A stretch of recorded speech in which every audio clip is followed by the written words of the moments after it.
Assalamualaikum warahmatullahi wabarakatuh to my panels and friends. My name is Sarah Safia binti Muhammad Isa and I am a final year mechanical engineering student under the supervision of Associate Professor Ahmad Kamil bin Hussein. Today I will present on my final year project titled Analysis on the Determinacy of Pin Truss Structure. Trusses are everywhere. They are used in bridges, antenna towers, cranes, even in parts of the International Space Station. And for good reason, they allow us to create strong structures while using materials in a very efficient and cost-effective way. So what exactly is a truss? It is essentially a rigid structure made up of a collection of strict members. But that's not a complete definition. There are two important assumptions we need to be able to make for a structure to be considered as a truss. First, we need to be able to assume that all of the joints in the structure can be represented by a pin connection, meaning that members are free to rotate at the joints. The members of a truss are often rigidly connected using what is known as gusset plate. But it is centerline of all of the members at a joint intersect at the same point. Like they do here, it is reasonable to assume that the joint behave like a pin connection. The second assumption we need to be able to make is that loads are only ever applied at the joint of the truss. We never have loads acting in the middle of a member, for example. Because all joints are pinned, the members cannot carry bending moments. They can only carry axial loads. This simplifies the analysis of a truss significantly. Each member has to be in equilibrium, so the forces acting at each end of a member must be equal and opposite. Each member is either in tension or in compression. If it is possible to determine the reaction forces and the internal forces in the members of the truss by applying the equilibrium equation, the truss is said to be statically determinate. Real-life structures sometimes contain more members than are needed for the structure to be stable, as this makes them safer. This means we may not be able to apply method of joints or the methods of section, because we have too many unknowns and not enough equilibrium equation either to determine the reaction forces or determine internal forces within the truss. These trusses are said to be statically indeterminate and will need to be solved using other methods, like the force method or the displacement method. When building the structure, each member of the truss is welded at the joints, and this violates the main assumption that truss members are pin connected. Truss does not change to indeterminate because joints are welded, but the truss problem has turned into frame problem. Hence, the present study aims to understand the determinacy behavior of these statically indeterminate conditions. The objective for this study in truss of structure and analysis are: first, to model the steel frame structure designed for Warren truss. Second, to evaluate forces and deflection in each member of the truss by varying the number of welded connections subjected to symmetrical and unsymmetrical loading conditions. Third, to develop mathematical models on the determinacy behavior, for example, the stress and deformation response versus the number of welded joints. This study investigates the effect of welded connection to the stress and deformation in truss members since their determinacy may have altered due to different degrees of freedom in welded joints.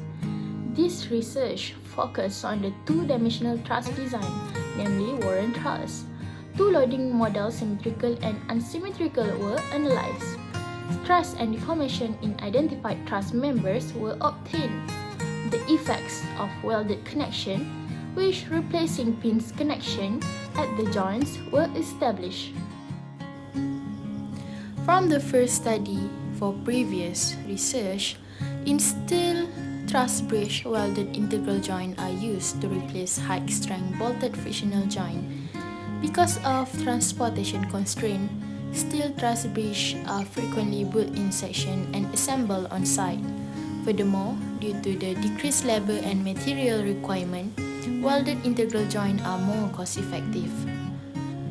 From the second research, we also can know that trusses are often constructed to handle forces in their members, which can be tension, compression or reversible tension compression, depending on the worst-case loading and load combination. Besides that, the deflection of steel concrete composite truss beams at the serviceability limit state and provided deflection prediction formula was studied. From previous research, several exact and approximate approach to truss structure analysis have been developed. This classic problem has recently been studied by certain research. A study was applied versional ideas to the investigation of planar trusses. It is worth noting that various publications have been published on the study and design of truss constructions. The influence of stress concentration, weld defect, and residual stresses on welded joint fatigue resistance has been studied. Finite element analysis and experimentation have been used to investigate the stress concentration of steel truss joint. This research will focus on the plane or two-dimensional truss design, namely Warren.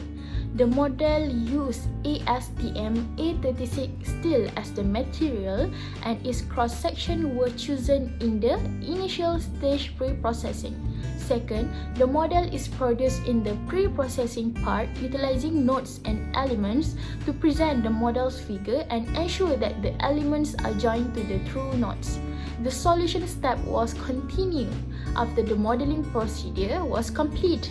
In this stage, the supports and loadings are applied to the truss following those that were used in the preliminary analysis. Lastly, the post-processing will continue to check the models to know the models that design has not failed in each member. Symmetrical loadings were applied with force of 10 kN at each 6 joint on top of the truss. Meanwhile, unsymmetrical loadings were applied on the truss with 10 kN from the first 2 joints on the left and 5 kN for the remaining 4 joints on top of the truss. To determine the stress of the truss, 6 members were selected and the results were plotted in the graph. Meanwhile, to determine the deformation of the truss, 4 nodes were selected and the results were plotted in the graph. For the comparison between symmetrical and unsymmetrical, member BC and member CD were selected to analyze the stress. Based on the both figure for members BC and member CD, the higher the number of weldment joints, the lower the stress, and the stress value of unsymmetrical loadings is higher than the symmetrical loadings. The members become zero force member when the truss was applied 3 joints of weldment. The members selected were in compression. The node C was chosen to analyze the deflection of the truss. From the figure, we can see the deflection at unsymmetrical loadings is higher than at symmetrical loadings. When the number of weldmen start to weld 3 joints, the deflections start to show very minimal deflections or no deflections. Now let's look at the first figure for welded joint DBCA. The stress for DBCA, which are 4 welded joints, were selected. At member 1, stress at unsymmetrical is higher than at symmetrical loading. At member 5 and member 6, the stress for symmetrical loadings are twice compared to unsymmetrical loading. As we know, the force applied at member 5 and 6 for symmetrical loadings is 10 kN. Meanwhile, 5 kN for unsymmetrical loadings. Member 2, member 3, and member 4 becomes zero force member. Next, we look at the second figure for welded joint D. The stress of symmetrical and unsymmetrical loadings for one welded joint was selected. The stress is the highest at the member CD with the welded joint D. Now look at the first figure for welded joint DBCA. Now for deformation, node 3 was selected to be compared of deflection with symmetrical and unsymmetrical loadings.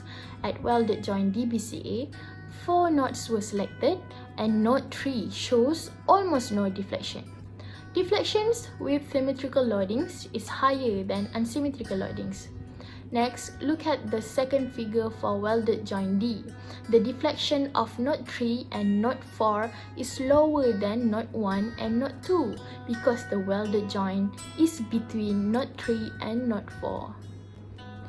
As conclusion, in this study, the effect of welded and pin joint on a Warren truss with symmetrical loadings and unsymmetrical loadings had been established. Then the value stress and deformation of truss for all type of boundary condition has been analyzed and reported. The first is the symmetrical loading truss model, which is referred to the same 10 kN applied on top of the truss. Next, the unsymmetrical loading truss model, where the 10 kN and 5 kN of loads were applied on top of the truss. Based on this study, the pattern predict for truss with symmetrical loading is higher than unsymmetrical loadings. When certain number of joints were welded, some of the members become zero force.